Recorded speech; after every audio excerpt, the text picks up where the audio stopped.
Hey, good morning, everybody. Welcome to ShortSalePowerHour.com. I'm your host. Well, first, our new sponsor of the day, Apple Computers, MacBook Pro. Get one at your nearest Apple store today before supplies run out. I'm hoping for like a $1,500 check back in the mail today from Steve Jobs just for this promotion. Oh, we'll get one. Okay. I'm Kevin Kaufman, Fred Weaver. We're Group 4610. We're Arizona, California's premier short sale team, and this is ShortSalePowerHour.com, and we're well, we just got, a little message today, right? You smell like coffee. It's because I'm drinking coffee. I know. For yesterday's sponsor. But it really smells.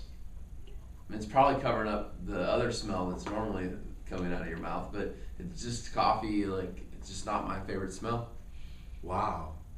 I'm sorry, I'm being kind of mean. So hey, Kevin, today is Thursday. It is actually December 23rd. For our viewers at home, you're going to want to hear about today's episode. Kevin actually, believe it or not, has been negotiating a short sale. And he wants to tell you about yeah, because the hundreds that I've already done don't qualify me. I'm just kidding. For the last month or two, I've been doing a lot of negotiations, and he's been talking to homeowners. So I have to poke fun at him every once in a while when he actually gets on the phone and talks to a bank. And just so we're clear, I only have to do that when Fred can't get the job done. So. No, absolutely. Yeah. Okay. In this case, I can't get the job done, so I ask for your help. So we're dealing with one of our favorites, VA loan. And for whatever reason, it seemed, well, now we do have one VA loan that's finally not with Wells Fargo, but literally every single one of our other VA short sales has always been with Wells Fargo, as is this current one. And I think that we learned about a year ago after talking to the head of the VA appraisal department that Wells is actually the largest servicer of VA loans. I don't have the percentages, but that was what we were told. But they are the largest servicer, so, and I mean, just based off of our numbers, 9 out of 10 are Wells Fargo. So. Yeah. We're working on a deal, and as is the case with all VA loans, the appraisal was bad, or shall I say high, or shall I say not in line with the offer.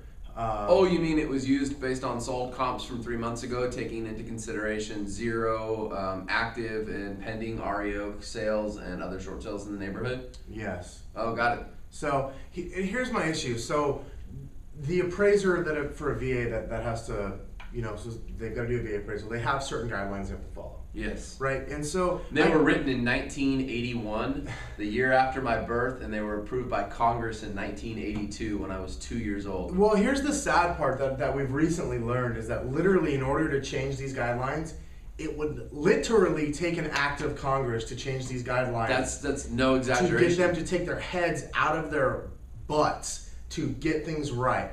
So instead, we actually have to sit here and go through this red tape, and I've been battling through red tape. I've got people at Wells Fargo who don't want to do the right thing, even though they know what the right thing to do is, because they're afraid of the VA. In fact, I was told on multiple occasions yesterday by a high-level person at Wells Fargo that she couldn't do X, Y, and Z, which although they were the right thing to do, she didn't say they were the right thing to do. She just said, I can't do that because they'll make us buy the loan back and then I'll get fired.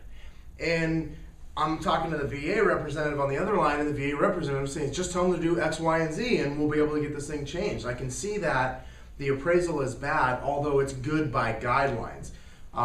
We have a situation where we have a sold comp that's the exact same floor plan as our model for the exact same price. Yet, but because the home went into a sold status after the date of the report, they will not consider that as part of their consideration of value. They will not go back and look at that. And I find that dumbfounding. They essentially did an appraisal in the first week of November, somewhere around the 3rd or 4th, right around my birthday actually. And they came back with a value. And they used comps from September and October. But what they didn't take into consideration is when they did the appraisal, there were actually 3 properties that were pending, under contract, and ready to actually close in the month of November. And so 3 really strong sales closed within 2 weeks after the appraisal was completed. One of those sales, as you referenced, is a model match, same floor plan, same square footage as our subject property, and is sold for the price of our offer on our house. In any other situation, even if we were talking to dummies at the Freddie Mac or Fannie Mae, we could convince the dummies to see that this would work and they would overturn it without having to order a new appraisal. But because it's the VA, they've got certain guidelines, they're saying, well, we can only see the appraisal, and the comps that were used were accurate comps. Well, they were as of the first week in November. At the time, they were accurate comps, but they're not valid anymore. Well, from a sold perspective, we could still argue that they weren't really fair market value, but that's for another day. But our argument is just simply, well, great, we want these newer comps to be taken into consideration because, well, these are old ones that you've used. And the VA is saying, we can't do that. It has to go through the servicer. They have to order an update to the appraisal. And the servicer's over here barking, we can't order an update to the appraisal. So VA is citing, section blah, blah, blah, blah, blah, blah, blah, and our guidelines can do this. And Wells Fargo is saying, well, we can't do that. And so neither party actually wants to get anything done. No, they're too busy with red tape. So I'll tell you, I got an email message yesterday from Jacob, the head VA review appraiser at Wells Fargo. Jacob Eland, in fact. So Jacob Eland, by the way, I'm not a fan of Jacob so far based on his Jacob's Jacob doesn't read what is put in front of him because number one, his email back to me is saying that he doesn't see comps that would support it, so he doesn't want to order a new value. The only way to get this done would be for Wells Fargo to call the appraiser that did the original appraisal, for them to make payment arrangements with him to go out and re-review with new comps, with the new solds, and actually it'd be like ordering an amendment to the appraisal, if you will. VA is not allowed to do that. It has to come from the servicer. The servicer doesn't want to spend the extra $200 to do that because they're going, literally, I see no data, whether it's current listings or sold comps, that would support a value. What are you looking at, Jacob? Dude, I've worked with you for 2 years at Wells Fargo on VA loans, and you never have the ability to read what I send you. Yeah. I'm fired up, dude, because he never actually acknowledges what you send him. No, in fact, he doesn't just even sits acknowledge in his little chair wherever he's located in the country and looks at the VA stuff and goes, well, that doesn't work. Yeah. That doesn't work. He's not interested. He's not He interested responds in to solutions. you, but he always responds to you with problems. I've never heard him actually offer a solution in 2+ years of working with that guy. Absolutely, and that's why I'm fired up. He didn't, and you know what? So we've gone. I took it to the head. Actually, he took it amongst himself to copy the head of all short sales and REOs yesterday. Worked in our favor, in my opinion. And Thank you, Jacob. absolutely, he saved me a step of having to go over his head. So he got JK involved, and you know what? She responded to me right away saying, I'm going to look into this and get back to you. Now, I'm hopeful that JK is going to do the right thing. She typically has always done right by us, and I believe that she will continue to.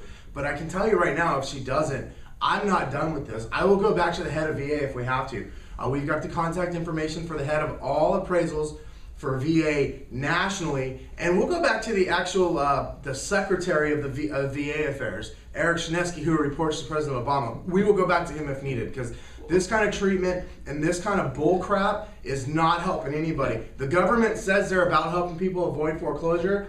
However, because of all their stupid red tape, we can't actually get them to see the true value of something. What's going to happen is they're going to lose more money. They're going to have to pay a larger claim. Yep. The investor's going to take a bigger loss. And who do you think's paying for it? You and me, Mr. and Mrs. Taxpayer, you and me. And I'm freaking tired of it. Well, and to throw one more little curveball in the situation. This morning I woke up to an email, actually when I first checked my email at 6:39, from the actual negotiator, who I haven't talked to on this account in months because really they closed the file out a couple of weeks ago. Not that that means anything other than it's just inactive in their system. And she says, thank you for submitting your package. I submitted a reconsideration of value on 12/7, which is not accurate. She never really did. Unfortunately, the request has not been overturned by the investor and I cannot move forward. Therefore, I'll be removing the file from review and the foreclosure sale date is still scheduled for January 3rd. Like, this just proves that nobody at Wells is actually talking to each other, because I promise you, JK did not say, go ahead and send this email. Absolutely not. That's now, Jacob Eland might have, and who knows who else, but I promise you that JK is still reviewing it. That she would have had the courtesy to call us and get back to us. I'd fire their asses.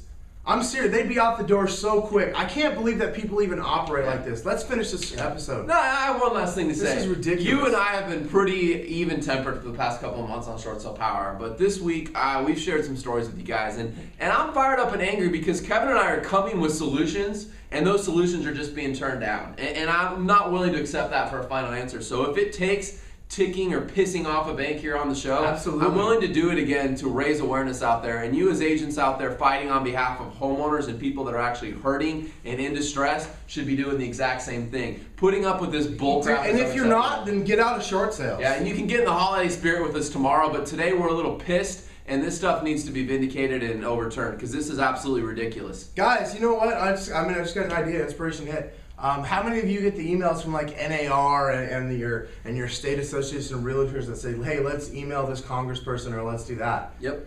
I mean, I don't know. Maybe we should all email our congressperson and write a letter and say we need to get these stupid guidelines changed because this is ridiculous. Well, I'll tell you this. I don't care what action you take, what mechanism you use, but you need to start being vocal about it. Absolutely. Sitting back and being quiet. These big banks have too many people out there in the press sending out these messages that we're trying to help. And at the end of the day, veterans. We haven't even brought that to the table. These are people that actually served our country. People that served our country and got loans are now being taken advantage of because of poor, ridiculous guidelines and inability to get anything done through red tape. And freaking pissed at that. I'm done. I better just walk away. You can close it up. I might actually call somebody right now and go off on them.